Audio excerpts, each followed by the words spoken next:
আসসালামু আলাইকুম। আজকের বাজার বিশ্লেষণ ইউটিউব চ্যানেলের পক্ষ থেকে আমি জহির আছি আপনাদের সাথে। আশা করছি সবাই অনেক ভালো আছেন। আজ 2 জুলাই 2022। আজকে আলোচনা করব ডিএসসি ইন্ডেক্স, মার্কেটের বর্তমান অবস্থা, সেই সাথে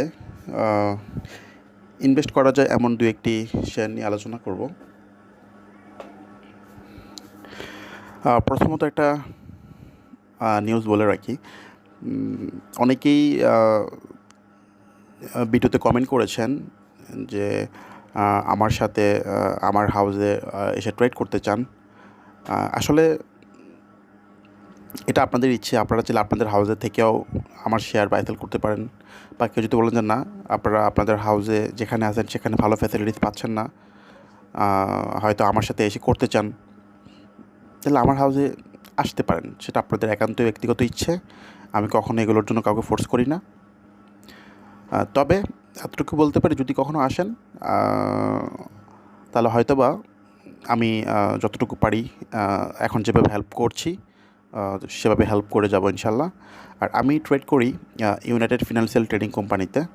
এটা আসলে ঢাকা, চট্টগ্রাম, সিলেট, বাংলাদেশের অনেক জায়গায় এটার ব্রাঞ্চ আছে। তো এর আগে অনেকে চেয়েছেন যে আমার সাথে একটু যোগাযোগ করতে বা আমার এখানে আসতে, তা আমি তাদেরকে আমার ফেসবুক আইডি দিয়েছি। সো অনেকে যোগাযোগ করেছেন, বা কেউ যদি নতুন করে এই ব্যাপারে কথা বলতে চান, তা আমার ফেসবুক আইডি তো অনেকেই জানেন। তারপরে যারা জানেন না তাদের জন্য এই যে আমি আরেকবার একটু দিলাম, সেটা হচ্ছে জাস্ট অ্যানালিস্ট ম্যান লিখে সার্চ দিবেন, পেয়ে যাবেন, বুঝছেন।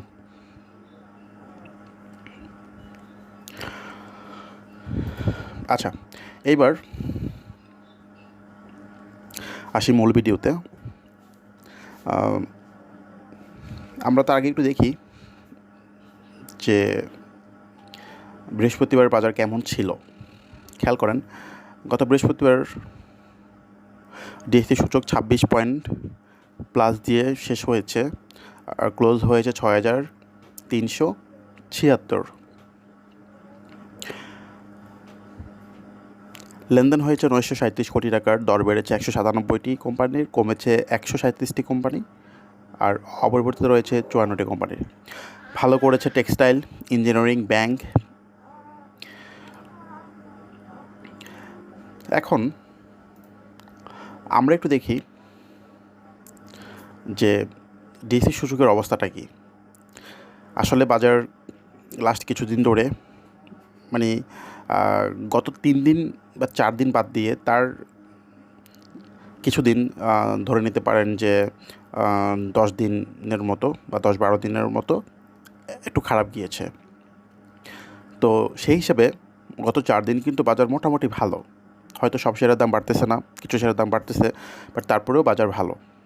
কেন ভালো? কিছু কিছু শেয়ার ব্যবসা দিচ্ছে।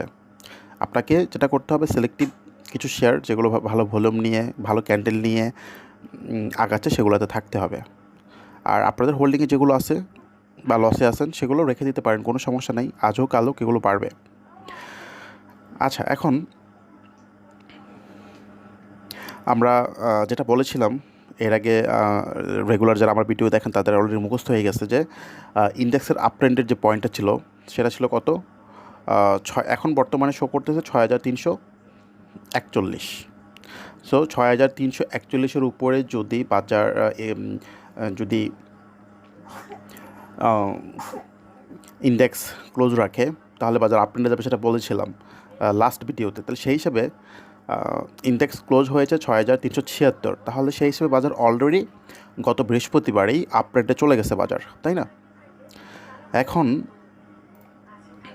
এখানে যদি একটু খেয়াল করেন, বাজারের যে ক্যান্ডেলটা ভালো ক্যান্ডেল, লেনদেন ভালো, ভলিউম ভালো, সবই ভালো। এখন বাজারে যদি রেজিস্ট্যান্ট বের করি আমরা, প্রথম একটা রেজিস্ট্যান্ট হচ্ছে এইখানে 6425, সেটা খুবই হালকা রেজিস্ট্যান্ট, কোনো সমস্যা নাই। বাট স্ট্রং রেজিস্ট্যান্ট যদি আমরা বের করি সেটা হচ্ছে এইখানে, এই যে খেয়াল করেন 6497 বা 6500ই ধরি আমি।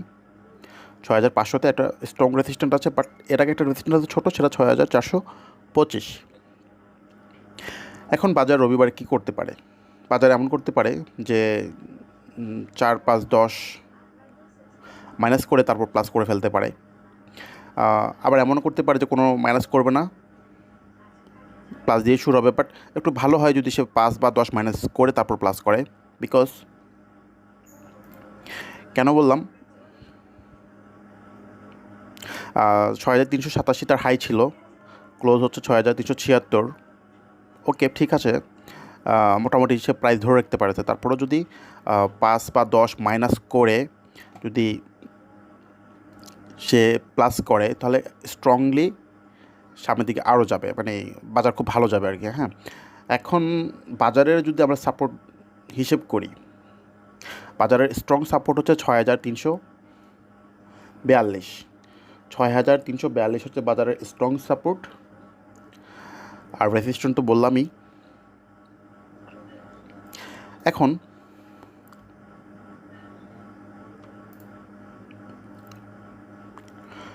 যেটা সবসময় বলি যে কিছু শেয়ার একটু বলি যে যেগুলো আসলে কি এই সপ্তাহে ভালো করতে পারে। আচ্ছা, একটু খেয়াল রাখবেন, আমি কিন্তু লাস্ট একটা ভিডিওতে বলেছি যে এখন সেক্টরের মধ্যে ব্যাংক, ইঞ্জিনিয়ারিং, একটা হচ্ছে পেপার অ্যান্ড প্রিন্টিং, এই তিনটা সেক্টর কিন্তু খুবই ভালো অবস্থায় আছে। তো এই তিনটা সেক্টরে যদি চান আপনারা বিনিয়োগ করতে পারেন। বাট এই তিনটা সেক্টরে তো অনেকগুলো শেয়ার, এর মানে যে অনেকগুলো কোম্পানি, সবগুলোতেই না, বুঝে বুঝে যেগুলোর অবস্থা ভালো সেগুলোতে করতে হবে। সেই সাথে ইন্স্যুরেন্সের অবস্থাটা লাস্ট ডে যেভাবে সে ঘুরেছে, খুবই ভালো অবস্থা ইন্স্যুরেন্সের। আশা করছি রবিবার থেকে হয়তো ইন্স্যুরেন্স মুভমেন্টে যাবে, চান্স অনেক বেশি যাওয়ার। এখন আমরা যদি একটু ইন্স্যুরেন্সটাও দেখি এখানে,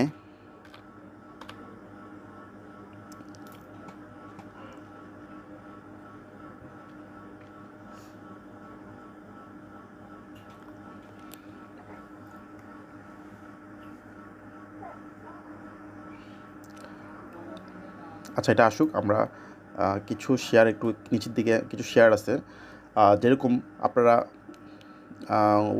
ওয়াচে রাখতে পারেন। একটা হচ্ছে জাইন স্পিনিং, যদি সে 11 টাকা 11 টাকা 20 পয়সা ব্রেকআউট করে তাহলে জাইন স্পিনিং কেনা যায়। তারপর এখানে আছে বিপিএমএল, বসুন্ধরা পেপার ভালো অবস্থায় পজিশন নিচ্ছে, বাট এটাকে অবশ্যই 54-50 ভাঙলে তারপর কিনতে হবে। আর ফরচুন খেয়াল করেন, খুব সুন্দর একটা ভলিউম নিয়ে ভালো একটা ক্যান্ডেল করেছে। এখন ফরচুন যেহেতু অনেক লম্বা কারেকশন করেছে, এখান থেকে মোটামুটি একটা ভালো গ্যাপ দিতে পারে। এখন আপনারা যদি রেজিস্ট্যান্ট জানতে চান, ফরচুনের স্ট্রং রেজিস্ট্যান্ট খেয়াল করেন, এই যে 117 টাকা তার স্ট্রং রেজিস্ট্যান্ট। তারপর একটু বিডি ল্যাম্পটা খেয়াল করেন, বিডি ল্যাম্পটা এই যে গত 29শে জুন একটা ভালো ভলিউম ক্যান্ডেল ছিল, বেড়েছে, তারপরের দিন কি স্লো হয়ে গিয়েছে। সেই হিসাবে সে রবিবারে 2% কমে তারপর হয়তো বা সে ঘুরে যাবে। যদি 2% কমে তারপর ঘুরে যায় তাহলে অবশ্যই বাই করবেন। আর তার যে রেজিস্ট্যান্ট 287, এটা যদি ভাঙে তাহলে মোটামুটি বিডিএলএম অনেক বড় একটা গেম করবে আশা করছি। বর্তমানে তার প্যাটার্নটা হচ্ছে ডাবল প্যাটার্নের মধ্যে, যে খেয়াল করেন এই যে এই এখন যদি সে বাড়ে আবার একদম এই পর্যন্ত যাবে, দ্যাট মিন আবার 350-এর উপরে বিডিএলএম যাবে। ডাবল প্যাটার্নের শেয়ারগুলো খুব ভালো হয়, অনেক বড় গেম হয়। আর এদিকে আসলে আমি কিছু শেয়ার নিয়ে একটা লিস্ট দিব, মানে একটা আলোচনা করব যে এই সপ্তাহের জন্য এগুলো সিলেক্টিভ কিছু শেয়ার দিব। আসলে ভিডিও লম্বা হয়ে যাচ্ছে, তো এক ভিডিওতে যদি সব কিছু বলি অনেক লম্বা হয়ে যাবে, সেজন্য আলাদা করে আরও একটা বা দুটো ভিডিও দিব। লোপেড আপ নিয়ে একটা ভিডিও দিব। লোপেড আপের মধ্যে আপনারা বলেছিলাম এর আগে যে সোনালি পেপারটা আছে পেপার প্রসেসিং আছে, পেপার প্রসেসিংটা খেয়াল রাখতে পারেন। কারণ পেপার প্রসেসিং কী হলো যে গতদিন স্লো ছিল, রবিবারে হয়তো বা সে আবার ঘুরে যাবে ইনশাল্লাহ। টার্গেট হচ্ছে 210 টাকা আপাতত। তো যাই হোক, আচ্ছা যেটা বলছিলাম যে ইন্স্যুরেন্স সেক্টরের চার্টটা এসেছে, তার যে আপ ট্রেন্ড, জাস্ট রবিবারে যদি হালকা পাতলাও যদি গ্রিন থাকে তাহলে স্ট্রংলি আপ ট্রেন্ডে চলে যাবে। আপ ট্রেন্ডে যাওয়ার জন্য সে অলমোস্ট রেডি, হ্যাঁ। বাট জাস্ট রবিবারে তাকে করতে হবে কি, ইন্স্যুরেন্স একটু বাড়তে হবে। পুরো ইন্স্যুরেন্স সেক্টর যদি 10 পয়সা 20 পয়সা করে যদি বাড়ে তাহলে সেক্টরটা ক্লিয়ারলি আপ ট্রেন্ডে চলে যাবে। আর যদি আপ ট্রেন্ডে যায় তাহলে মোটামুটি কি একটা ভালো গ্যাপ দেবে, ইন্স্যুরেন্স খুবই ভালো গ্যাপ দেবে। মোটামুটি দেখেন তার যে সেক্টরের যে প্রাইস 55.40 বা 56 পর্যন্ত যেতে পারবে। সো 47-80 থেকে 56 গেলে ইন্স্যুরেন্স সেক্টর কি মোটামুটি 20-30% গ্যাপ দিয়ে দিবে, ঠিক আছে। এজন্য তাকে রবিবারে অবশ্যই ইন্স্যুরেন্সগুলো কী করতে হবে, ঘুরতে হবে এবং সবগুলো বাড়তে হবে। সেটা হোক 10 পয়সা 20 পয়সা করে যদি সবগুলো বাড়ে, বা 50 পয়সা 1 টাকা করে যদি সবগুলো শেয়ার বাড়ে ইন্স্যুরেন্স, তাহলেই হয়ে যাবে। তো ঠিক আছে, সবাই অনেক ভালো থাকবেন। রাতে হয়তো চেষ্টা করব লোপেডা বা অন্য কিছু নিয়ে, অন্য কোনো শেয়ার নিয়ে আরেকটা ভিডিও দেওয়ার জন্য। তো ভালো থাকবেন, আল্লাহ হাফেজ, আসসালামু আলাইকুম।